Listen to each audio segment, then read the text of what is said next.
All right, hello everyone, and welcome to Thunder Mountain Wrestling's main event. That is right, I am Noah Stone, your ring announcer, the golden voice of Thunder Mountain Wrestling, and of course, I am joined by the fastest man in Thunder Mountain Wrestling, Hot Rod himself, Ryan Russell. Well, I'm here, Noah's here, and I can't wait for this year to kick off, so let's kick it off. Oh yeah, no, I am super excited for this year. We had a really good little break, a little time off. And of course, during that time off, I hope everyone's thoughts and prayers were, of course, with the Manimal. We saw that horrific injury he suffered. We've seen the updates on social media. Manimal, we want you to know, we are here with you. We are standing strong, and we can't wait to have you back. We love you. We miss you, man. I can't really stand strong, but I'll sit strong for you. But we do have Thunder Mountain Wrestling's first show of the year. It's the Summit. It's the Summit. Oh, yeah, it's the Summit. And so at the Summit, it's going to be in Douglas, Arizona, the Paul Huber Middle School, one of our favorite venues, if I'm being honest. You just really feel the crowd when you're in there, Ryan. Well, every time we go in there, it's the crowd. It always brings it every single time. It's unhinged every time we get there. It really is, and I mean, there's so many things that are going on there. Like, we know Stud Bronson is supposed to come out and apparently address the tag title situation because of the Manimal injury we just spoke of. So, we know that's going to happen there, but I mean, I can't even think. I mean, they've been such good champs for us. Like, what does this mean for the Peacemakers? Well, I don't know what it means for the Peacemakers. I mean, they're going to have to wait till Manimal recovers to do anything. But with the titles, we have to see what's going to happen with the titles. I mean, they were going against the Premier Protection Agency when Manimal did get hurt in a cage match. And you also got the Spotlight, who won in a ladder match, the number one contender spot. So, I mean, are they rightful for the championships? Or is Premium rightful for the championships? What's going to happen? I mean, you do make a good case for both of those teams. I mean, Premium was one of the best teams we had last year here at Thunder Mountain. There's no denying that Premium Protection absolutely brought the pain. They brought the promises of a lot of people, and they fulfilled them. There's nothing else to say about it. Well, they're also aligned with Will Kennedy nowadays, and I know he's up to something. That is also true. However, on the other hand, you mentioned the Spotlight. Now, I happen to be quite the fan of the Spotlight. Those boys have had my back more than once, especially when those losers who I'm not even going to mention tried to shove me around. But we know what happened there. Yeah, we know what happened there. The Spotlight, I mean, you got Big Man Capane and you got Stevie Ray Pim. And we got to see, what's going to happen with these tag titles anyways. I mean, figure it out. As far as I'm concerned, they are the rightful number one contenders. So I feel like no matter what, no matter who's in that tag title match, one of the teams almost has to be the Spotlight, if you ask me. In my opinion, they're the number one contenders. You need to at least put them in the match. Oh, we'll see if there's even going to be a match. We don't even know yet. There's got to be a match for the tag titles eventually, and I'm sure Stud Bronson's going to address all that. But unfortunately, that's the old adage in wrestling. The show must go on. And right now, the show's got to go on, Ryan. Well, since we are talking about tag team matches, we do have a tag team match. We have the Smoke Signals taking on California Classic, Eli Emerson, and Sean King. I do have a little something from Eli Emerson, and we'll just let it roll right now. January 31st, Eli the Problem Emerson and my tag team partner Sean King of the California Classics make our debut at Thunder Mountain Pro Wrestling against none other than the Smoke Signals. Now, all I've heard about you guys is you smoke a lot of weed and you're a couple of hippies. And let me tell you, that's just not going to work against the premier athletes of California, because me and Sean King aren't going to take it easy on you just because you're in the middle of nowhere in front of a bunch of hillbillies in the middle of Arizona. No, it's going to be a day that you and the rest of that stinky state never forget. It's going to be a day that goes down in the history of Thunder Mountain Pro Wrestling, and it's going to be the day that the Smoke Signals disappear. Wow. All right.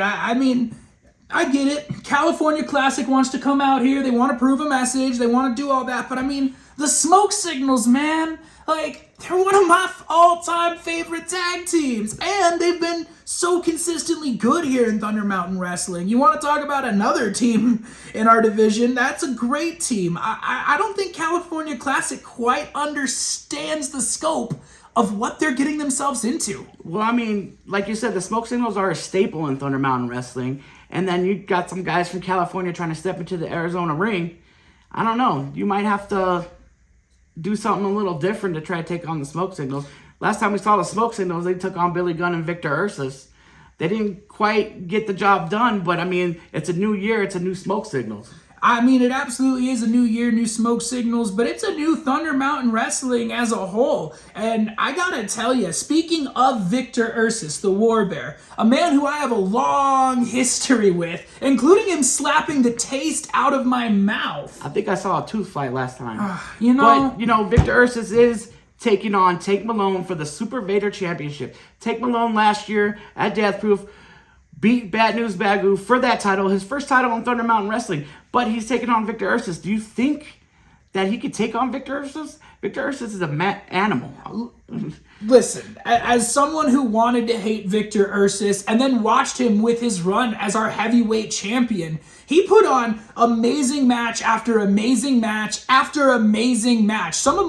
One of my all-time favorite matches I've ever watched in wrestling was him versus Colby Carino. That match was amazing, and Victor Ursus won that match fair and square, dominated. He absolutely belongs in this title shot. Tank Malone, though, took out Bad News Bagoo, another man I have history with, a man who sent me flying over the top rope. Yeah, I mean, you got a lot of history with a lot of people.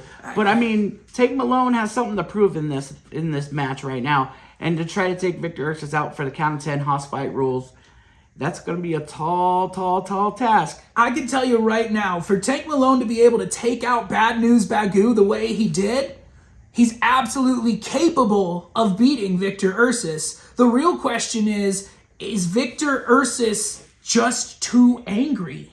He's angry all the time. I mean, they call him the War Bear for a reason. Yeah, and I mean, I don't know if you saw his most recent promo, but he is not taking it lightly. But is he overlooking Tank Malone?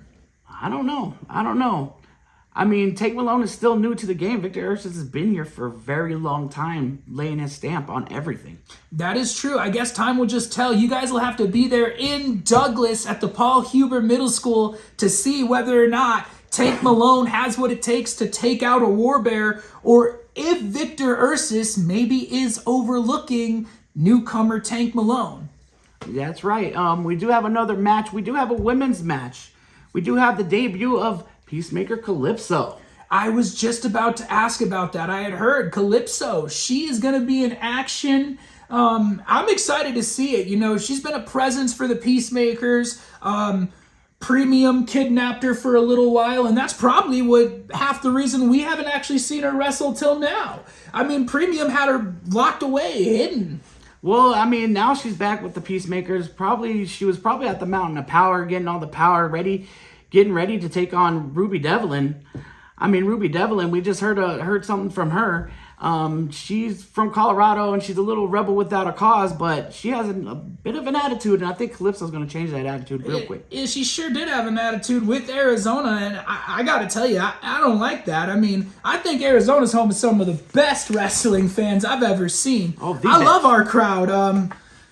I think she's going to learn. I think once she gets there, she's going to realize, oh man, I was so wrong about this crowd. And if she doesn't, well, you know, you can't teach everyone. I mean, I think Calypso's probably going to take over this women's division. I mean, she might have her eyes set on Chrissy Rivas, the Copper Queen champion. Yeah, but I mean, it's your first match. You know, you got to crawl before you walk, and then you got to walk before you run, you know?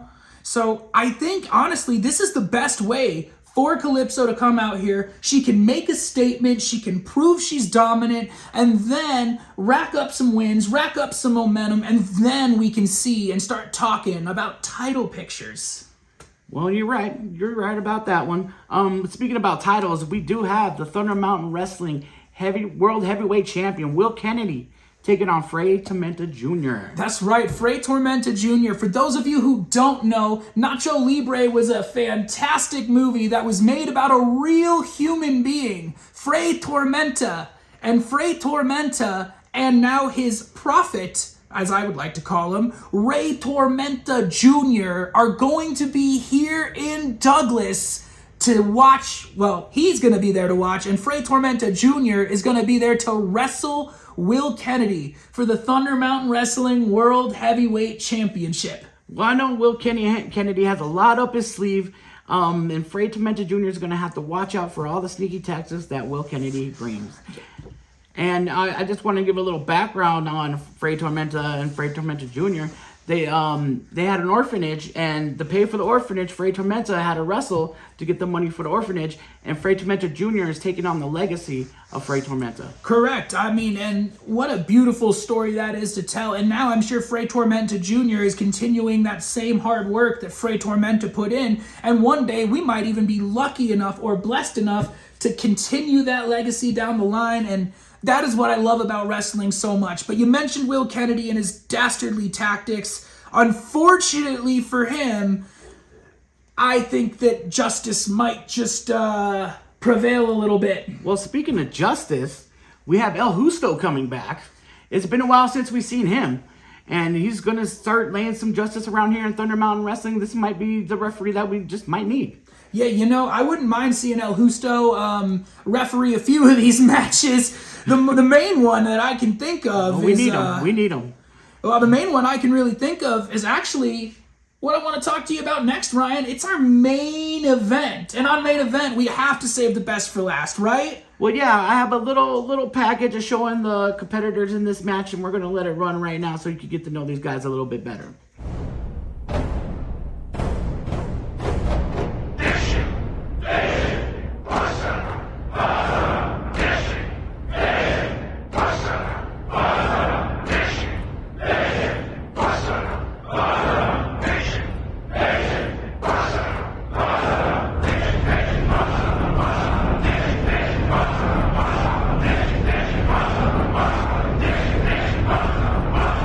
Every title in wrestling has a story, but this one starts now.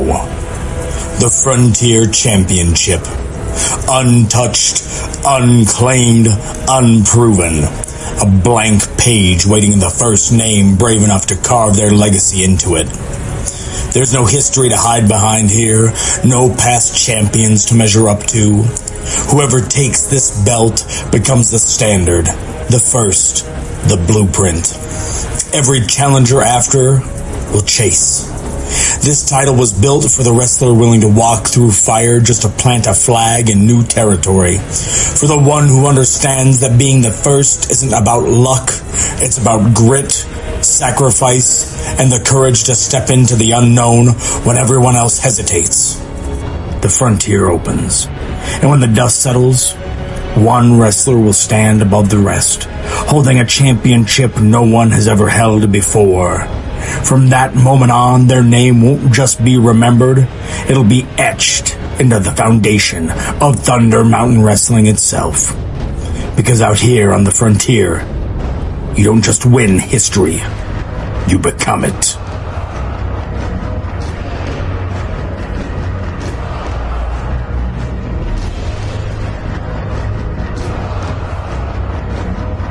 There you have it. I mean, it showcases every one of these guys. You have Angel Pureheart, BGT, Gabriel Alexander, and Billy Crooks. Is there some things you want to say about any of these guys? I mean, they all deserve this new Frontier Championship. It's a new legacy, a new frontier. Everybody's trying to get their hands on this gold. And you hit the nail right on the head. Love them, hate them, respect them or not, every single one of these guys has a legitimate claim to this title. Angel Pureheart has been a fantastic wrestler for us. He's coming off that huge win over Street Rat Jimmy. BGT has got to be one of the crowd's favorites at this point, and he continuously racks up wins.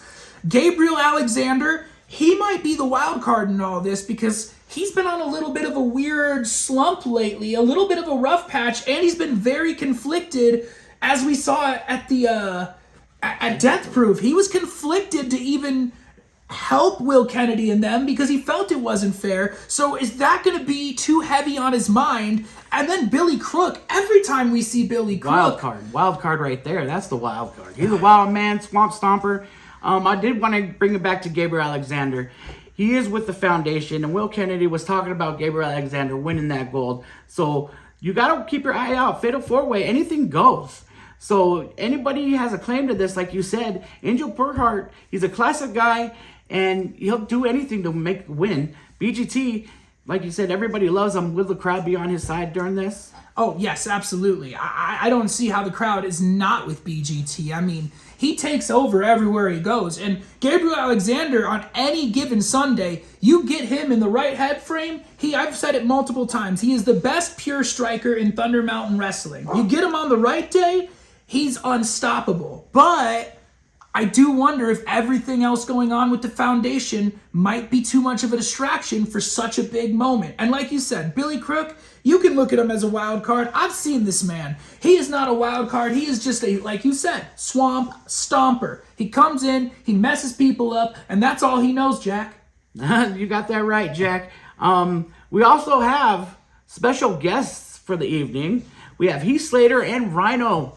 That says they're going to be in action. We don't know how they're going to be in action, but they're going to be there. They don't tell us nothing. I swear to God. They should. Listen. A little bit of something. Just a little bit of something. But yes, Heath Slater, Rhyno, the Gore Machine, the man who's got kids, they are going to be there. They are going to be in action. And maybe they're going to fight each other. That'd be kind of cool. Well, you got to get there early. VIP. You can meet them and Fray Tormenta Jr. and Fray Tormenta.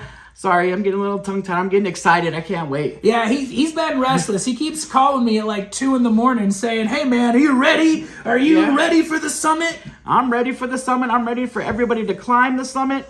And, I mean, we have it January 31st, Saturday, Douglas, Paul H. Huber Middle School. And I hope to see everybody there. I think we'll see everybody there. Don't forget, you can still get your VIP tickets right now. We'll see you at the show this Saturday, live in Douglas. This has been Noah Stone and my wonderful colleague, Hot Rod Ryan Russell. Thank you for tuning in to the main event.